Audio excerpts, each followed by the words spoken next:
Ayaw ba nating maisturbo ng mga tawag galing sa mga hindi natin kakilala?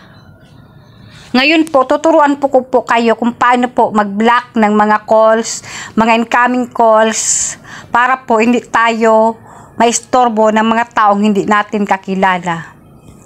Dahil po, syempre, yung mga numbers natin, kung minsan nakakalat po, minsan po may mga tumatawag sa atin na mga hindi natin kilala. Ngayon po, madali lang po ang pag-block ng mga calls, hindi na po natin kailangan pang isa-isahin kapag may tumatawag. Automatic po, kapag na-block na po natin ang mga calls, ay automatic, hindi na yun papasok.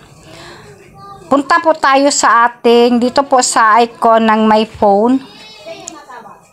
Click po natin. Ngayon po, may makikita po kayo, pag ganito na po, yung mga tumawag po sa atin, nandito po nakalist. May 3 tuldok po sa taas. May makikita po kayong 3 tuldok sa taas. Pipindutin po natin. Tapos, ito pong block harassing calls. I-click po natin.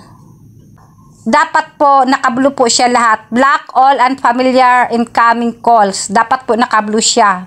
Naka-enable po siya. Block unknown or null incoming call numbers. Dapat po naka-blue siya.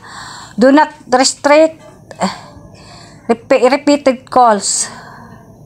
Kapag may paulit-ulit pong tumatawag sa atin, halimbawa may nakapasok, automatic po sa pangatlong pagtawag nila, nabablock po yun. Tapos, lahat po ng mga calls and messages, kapag nagawa po natin to, lahat po ng mga calls and messages sa mga blinak nating numbers, hindi po natin marireceive. Ganyan lang po, para po, in case po ayaw nyo makatanggap ng mga tawag sa mga hindi nyo kilalang tao. Ganyan lang po kadali.